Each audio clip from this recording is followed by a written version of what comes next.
ஆச்சி கொழுக்கட்டை மாவு வந்தாச்சு. ஆச்சி கொழுக்கட்டை மாவிற்கு கொழுக்கட்டை அச்சை கேட்டு வாங்குங்கள்.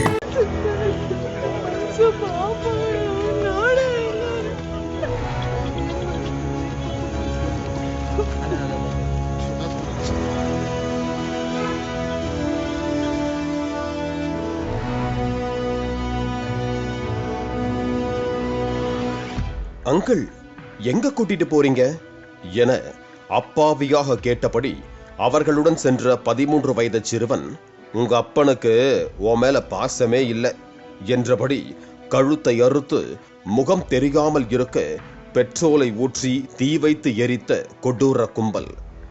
டியூஷனில் இருந்து வீடு திரும்பிய சிறுவன் கடத்தல் படுகொலையில் நடந்தது என்ன என்பது குறித்து விவரிக்கிறது இந்த கிரைம் செய்தி தொகுப்பு. பெங்களூருவை சேர்ந்த புகழ்பெற்ற கல்லூரியில் உதவி பேராசிரியராக இருப்பவர் அச்சுதா ஜேசி. அரகிரேவின் வைஷ்யா வங்கி காலனியில் வசித்து வந்த இவரது 13 வயது மகன் நிஷ்சித் அங்குள்ள தனியார் பள்ளியில் 8ஆம் வகுப்பு படித்து வந்தார். கடந்த புதன்கிழமை அன்று மாலை டியூஷன் முடித்து கக்கலிபுரா சாலையில் சைக்கிளில் வந்து கொண்டிருந்தார். அப்போது மர்ம நபர்களால் கடத்தப்பட்டார். எதிர்பார்த்த நேரத்தில் வீடு திரும்ப தவறியதால் உதவி பேராசிரியரான அவரது தந்தை அச்சுதா ஜேசி இரவு 10:30 மணியளவில் பெங்களூரு ஹூலிமாவு காவல் நிலையத்தில் மகன் காணாமல் போனதாக புகார் அளித்தார். பின்னர் சிறுவனின் சைக்கிள் சாந்தினிகேதன் லே அவுட் பகுதியில் கண்டெடுக்கப்பட்டது. காவல்துறையினர் தேடுதல் வேட்டையில் ஈடுபட்ட போது வியாழக்கிழமை மாலை பண்டர்கட்டா வனப்பகுதிக்கு அருகே உள்ள ஒரு வெறிச்சோடிய பகுதியில் நிஷ்சித்தின் எரிந்த உடல் கண்டெடுக்கப்பட்டது. சிறுவன் எரித்து கொல்லப்பட்ட காட்சி போலீசாரையே நடுங்க வைத்தது.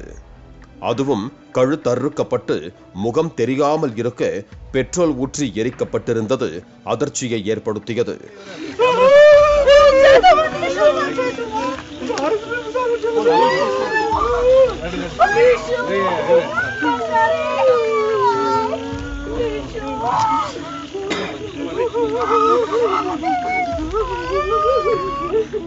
எலக்ட்ரானிக் சிட்டி துணை பிரிவு டிசிபி நாராயண் மற்றும் பெங்களூரு எஸ்பி சி.கே. பாபா ஆகியோர் சம்பவ இடத்திற்கு சென்று ஆய்வு நடத்தினர்.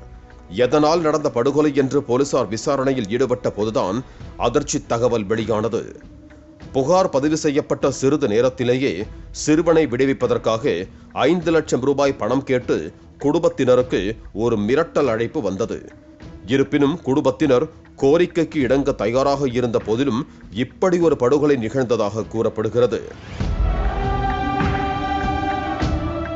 சம்பவத்தன்று டியூஷன் முடிந்து சைக்கிளில் சென்று கொண்டிருந்த சிறுவன் நிஷ்சித்தின் வீட்டில் ஆக்டிங் டிரைவராக இருந்த குருமூர்த்தியும் அவரது நண்பன் கோபாலகிருஷ்ணாவும் தான் சிறுவனிடம் பேச்சு கொடுத்து கடத்தி இருக்கிறார்கள். சிறுவனும் தங்களுடைய டிரைவர் அங்கிள் தானே என நம்பி சென்றதாக கூறப்படுகிறது. இதனைத் தொடர்ந்து நிஷ்சித்தின் தந்தைக்கு போன் செய்து 5 லட்சம் ரூபாய் பணம் கேட்டு மிரட்டி இருக்கிறார்கள். ஆனால் காவல்துறையில் புகார் கொடுத்திருப்பது கடத்தல் கும்பலுக்கு தெரிய வந்தது. இதனால் ஆத்திரமடைந்த குருமூர்த்தி தலைமையிலான கடத்தல் கும்பல், ஓ அப்பனுக்கும் அம்மாவுக்கும் உன் மேல பாசம் இல்லை, நாங்க கேட்கிற பணத்தை கொடுக்காம நாங்க சொன்னதை கேட்காம போலீஸ் ஸ்டேஷன் போயிட்டாங்க என்றபடி சிறுவனின் கழுத்தை அறுத்து படுகொலை செய்து பெட்ரோல் ஊற்றி எரித்தது விசாரணையில் தெரிய வந்துள்ளது. இந்த நிலையில் ஹூலிமாவு காவல் ஆய்வாளர் குமாரசாமி மற்றும் எஸ்ஐ அரவிந்த் குமார் தலைமையிலான போலீசார் குற்றவாளிகளை பிடிக்கச் சென்றனர். அப்போது குற்றம் சாட்டப்பட்ட ஆக்டிங் டிரைவர் குருமூர்த்தியும் கோபாலகிருஷ்ணாவும் பயங்கர ஆயுதங்களால் தாக்க முயன்றதாகவும் அதனால் போலீசார் தங்களது பாதுகாப்பிற்காக துப்பாக்கியால் சுட்டதாகவும் கூறப்படுகிறது. குருமூர்த்தியின் 2 கால்களிலும் துப்பாக்கிச்சூடு காயங்கள் ஏற்பட்டன. அதே நேரம் கோபாலகிருஷ்ணாவின் வலது காலில் சுடப்பட்டது. மேலும் கடத்தல் திட்டத்தை தீட்டிய குருமூர்த்தி குற்ற பின்னணி கொண்டவர் என்பதும் தெரிய வந்தது. சம்பவத்தை தொடர்ந்து இருவரும் ஆரம்ப சிகிச்சைக்காக ஜெயநகர் அரசு மருத்துவமனைக்கு கொண்டு செல்லப்பட்டனர். இருப்பினும் இந்த படுகொலைக்கு பின்னால் வெறும் பணம் மட்டும்தானா அல்லது வேறு ஏதேனும் இருதரப்புக்கும் முன்பகை உள்ளதா என்ற கோணத்திலும் விசாரித்து வருவதாக போலீசார் தெரிவித்தனர். ஆச்சி கொழுக்கட்டை மாவு வந்தாச்சு.